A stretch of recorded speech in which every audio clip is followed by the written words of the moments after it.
you are on a time crunch, right? Like you have like SS1 first term, second term, third term, SS2 first term, second term, third term, SS3 first term, second term, third term notes. How are you going to study that?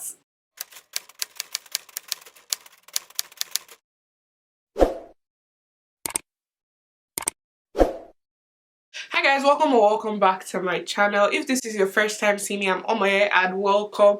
Be sure to stick around because I have useful and entertaining and valuable content going on here, so you don't want to miss that.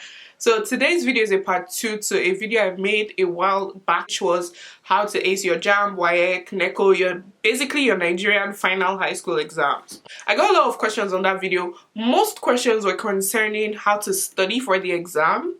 So I thought I would address that in a second updated video. First off, I'm going to put timestamps to this video in case you don't want to watch the whole video and there are certain parts of the video that you're interested in. The timestamps are going to be in the description, so check that out. I'm going to start with a little like backstory. I sat for the JAMB exam twice. In my first sitting I got a 291, in my second sitting I got a 307. So I believe that I might have done something right, I guess. I don't know. This is not me trying to brag. This is me just trying to convey a message across so I can help you guys. First off, what is JAMB? JAMB is a Nigerian exam that you write in your SS3 class, which is the highest class in high school or secondary school. And it is an objective or multiple choice exam where you answer questions on 4 subjects of your choice depending on your chosen field of later study at the university. If you want to study medicine, you answer questions on physics, chemistry, biology, and English. If you want to study something like engineering, you answer questions on physics, chemistry, English, and math. If you want to study business, accounting, and all that, you answer questions on math, English, economics, or government and commerce. So it's left for you to consult with your school, your teacher, and find out which subjects you have to write. If you want to write for law, you write on English, CRS, government, and literature in English. So now that that's out of the way, I believe everyone watching this video should know like these things, but you never know, which is why I just felt to cover that. The first thing I'm going to say when it comes to the tips for studying is that English is a compulsory subject, so you want to maximize that.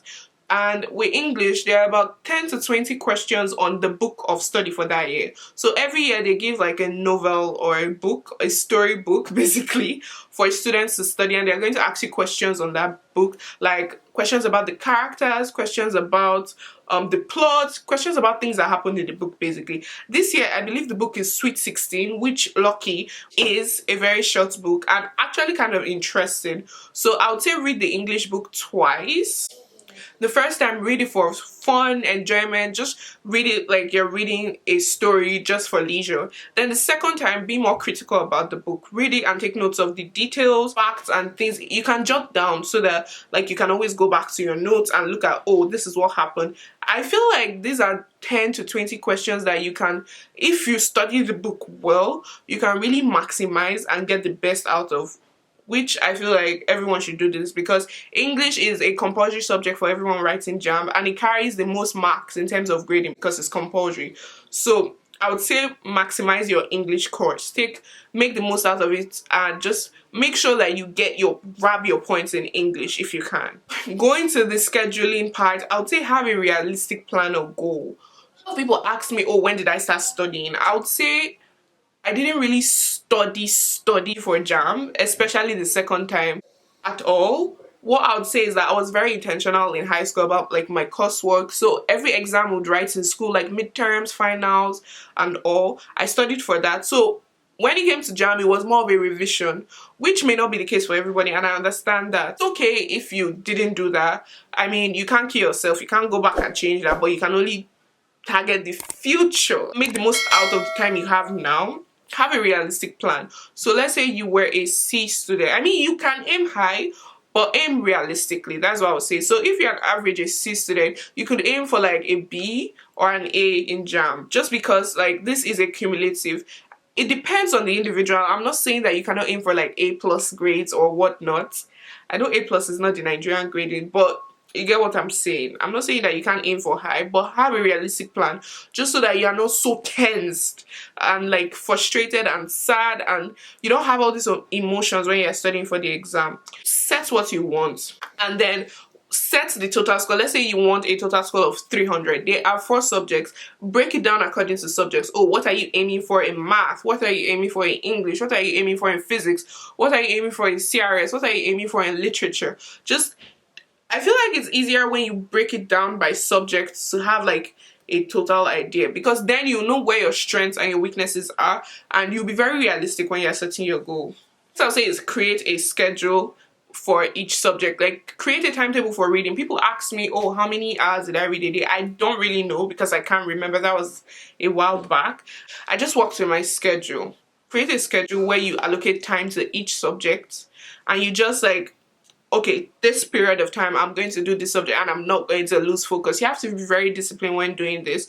And then you're like, okay, and time yourself when you're studying. You want to time yourself and kind of like create real and exam environment situations, just so that when it's the final day of the exam, you're not tensed, and before then you've already removed any feeling of fear. You've already prepared. Basically, you've answered the questions, and you've also created the exam like situation, so then that way you're not as scared. The next I'll say is use the JAM syllabus for studying. When you want to study, just follow the JAM syllabus to know, okay, this is what I should actually pay attention to, pay more attention to, and this is what I can come back later to. I feel like that helps, because when you're on a time crunch, you can't study every single thing. Say take the JAM mock if possible. I don't know the date of JAM this year, but when I last checked, it was not, like, the JAM form was not yet out. So this is me editing this video, and I just checked the internet, and it says that the JAM registration is starting on April 8th and it's going to end by May 15th, and the actual JAM date when the exams are going to start is on 5th of June, and it's going to run between June 5th to June 19th. Some is not a one-day exam. This is what I saw on the internet. However, would this fluctuate? I don't know. I'm just letting you guys know what I just saw on the internet. So there is a JAM mock. You get a batch of students to sit for the exam before the main exam like date commences. So if you're opportune, I would always advise to take the JAM mock, because then like you're seeing the questions, you feel more confident in yourself about writing the main exam. Then you can see, oh, this is how I performed, I need to do better, and you kind of have a better idea of where to work better, like what areas to work better in, and you know more of your strengths and your weaknesses. The tip I would give, and this is for the day before the exam, make sure you try to have a good meal before the exam, have good sleep. I know a lot of people stay awake the night before an exam, reading and doing last minute revision. I'm not going to lie, I've done it a couple of times, but that's not the best. You want to have a good sleep the night before the exam and just eat well so that you're okay the day of the exam. I'm always going to say this, you want to do your past questions, and the reason why past questions are so essential is because a lot of these questions are repeated. They are either repeated exactly the same way they were set or structured in the past questions, or they are just tweaked to make it look like a bit different. Like the sentences are just moved around, but it's the same question, if you get what I mean. So, and past questions are a form of active recall, which is the best way of studying. The last thing I would say for my own tips is during the exam, make sure to start with your strengths. As a human being, in fact, everybody, you know, among those 4 subjects, this is the one that I am more confident in. This is the one I'm better in among the 4 subjects than the others. And you kind of have a hierarchy, like, okay, I know that I'm better at economics, then I know after economics I could do English, then I could do commerce, then I could do math. I tend to take more time solving the question just so I can start with my strengths and have them checked off first. During the exam, you want to kind of like answer questions like that. There's no fixed subject you must start with during the exam. I think except English, I'm not sure, I can't remember that.